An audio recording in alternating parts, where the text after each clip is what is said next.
Em dezembro de 2019, as autoridades chinesas notificaram ao mundo que um vírus estava se espalhando em suas comunidades. O vírus se espalhou por outros países, com casos duplicando em poucos dias.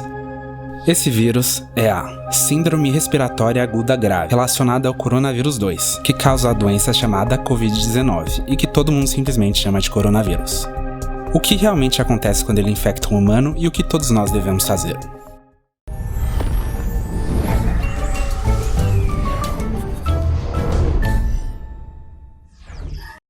O vírus é apenas uma casca em torno de material genético e algumas proteínas. Discutivelmente, nem mesmo é uma coisa viva. Ele só pode se reproduzir entrando em uma célula viva. O corona pode se espalhar através de superfícies, mas ainda é incerto quanto tempo ele pode sobreviver nelas. Parece que sua principal maneira de se espalhar é por infecção de gotículas, quando as pessoas tossem ou se você tocar em alguém que está doente depois de seu rosto, como esfregar os seus olhos ou o nariz. O vírus começa a sua jornada por aqui, e depois pega uma carona de forma clandestina para dentro do seu corpo. Seu destino são os intestinos, o baço ou os pulmões, onde pode ter o efeito mais dramático.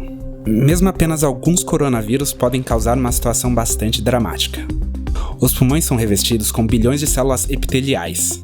Essas são as células limite do seu corpo, que revestem seus órgãos e mucosas, esperando para serem infectadas. O corona se conecta a um receptor específico nas membranas de suas vítimas para injetar seu material genético. A célula, ignorante ao que está acontecendo, executa as novas instruções, que são bem simples: copiar e remontar. Ela se enche de mais e mais cópias do vírus original até atingir o ponto crítico, e recebe uma ordem final: autodestruição. A célula meio que derrete, liberando novas partículas do corona prontas para atacar mais células. O número de células infectadas cresce exponencialmente. Após cerca de 10 dias, milhões de células do corpo estão infectadas e bilhões de vírus invadiram os pulmões. O vírus ainda não causou muitos danos, mas agora ele vai soltar uma verdadeira fera sobre você: seu próprio sistema imunológico. O sistema imunológico, ainda que exista para te proteger, pode ser realmente perigoso para você e precisa de uma boa regulação. À medida que as células imunológicas entram nos pulmões para combater o vírus, o corona infecta alguma delas e cria uma confusão. As células não têm ouvidos nem olhos. Elas se comunicam principalmente através de pequenas proteínas de informação chamadas citocinas. Quase toda reação imune importante é controlada por elas. O corona faz com que as células imunes infectadas exagerem, produzindo uma chacina sangrenta. De certa forma, coloca o sistema imunológico em um frenesi de combate que envia muito mais soldados do que deveria, desperdiçando seus recursos e causando mais dano. 2 tipos de células em particular causam estragos. Primeiro, os neutrófilos, que são ótimos em matar coisas, incluindo nossas próprias células. Quando chegam aos milhares, eles começam a bombear enzimas que destroem tanto amigos quanto inimigos. Outro tipo importante de célula que entra em frenesi são os linfócitos T citotóxicos, que geralmente ordenam que as células infectadas cometam suicídio controlado.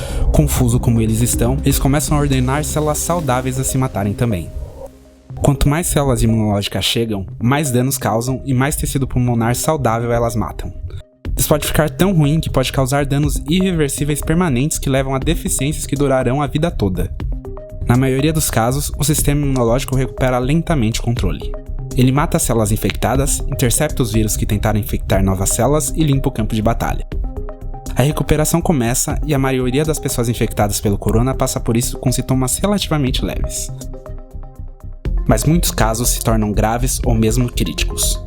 Não sabemos a porcentagem porque nem todos os casos foram identificados, mas é seguro dizer que é muito pior do que a gripe. Em casos mais graves, milhões de células epiteliais morreram e com elas o revestimento protetor dos pulmões desapareceu. Isso significa que os alvéolos, pequenos sacos de ar através dos quais a respiração ocorre, podem ser infectados por bactérias que geralmente não são um grande problema. O paciente pega pneumonia, a respiração fica difícil ou até falha, e os pacientes precisam de respiradores para sobreviver. O sistema imunológico lutou com capacidade total por semanas e produziu milhões de armas antivirais. E como milhares de bactérias se multiplicam rapidamente, o sistema fica sobrecarregado. Elas entram no sangue e invadem o corpo. Se isso acontecer, a morte é muito provável. O coronavírus costuma ser comparado à gripe, mas na verdade é muito mais perigoso. Embora seja difícil definir exatamente a taxa de mortalidade durante uma pandemia em curso, sabemos com certeza que é muito mais contagiosa e se espalha muito mais rápido que a gripe. Existem 2 futuros para uma pandemia como a do corona: a rápida e a lenta. Qual futuro veremos depende de como todos reagimos a ele nos primeiros dias do surto. Uma pandemia rápida será horrível e custará milhares de vidas. Uma pandemia lenta não será lembrada pelos livros de história. O pior cenário para uma pandemia rápida começa com uma taxa muito rápida de infecção, porque não existem contramedidas para desacelerá-la. Por que isso é tão ruim? Em uma pandemia rápida, muitas pessoas adoecem ao mesmo tempo. Se os números ficarem muito grandes, os sistemas de saúde não conseguirão tratar todos os infectados. Não há recursos suficientes, como equipe médica ou equipamentos, como respiradores, para ajudar a todos.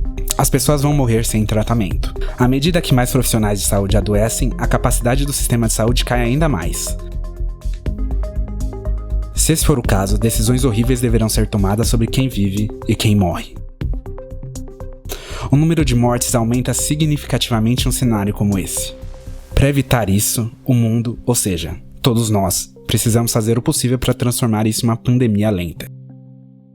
Uma pandemia é lenta pelas respostas certas, especialmente na fase inicial, para que todos que adoecem possam receber tratamento e não haja pontos de crise com hospitais sobrecarregados.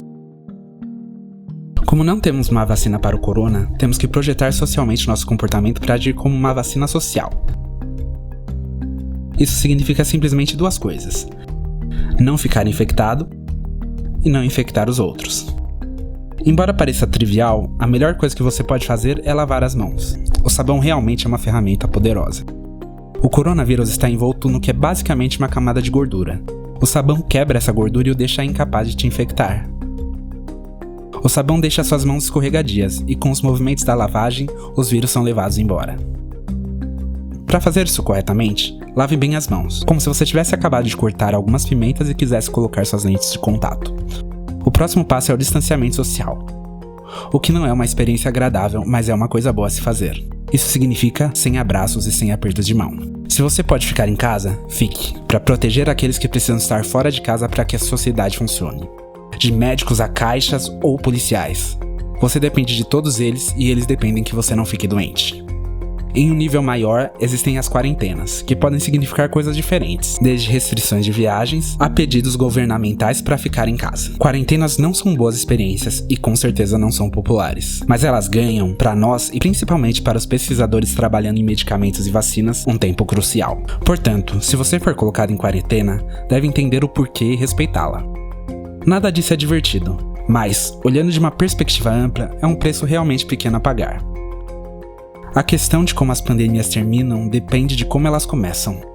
Se começarem rapidamente, com uma inclinação íngreme, elas terminam mal. Se começarem devagar, com uma inclinação não tão íngreme, elas terminam mais ou menos bem. E nos dias de hoje, realmente está tudo em nossas mãos. Literalmente e figurativamente.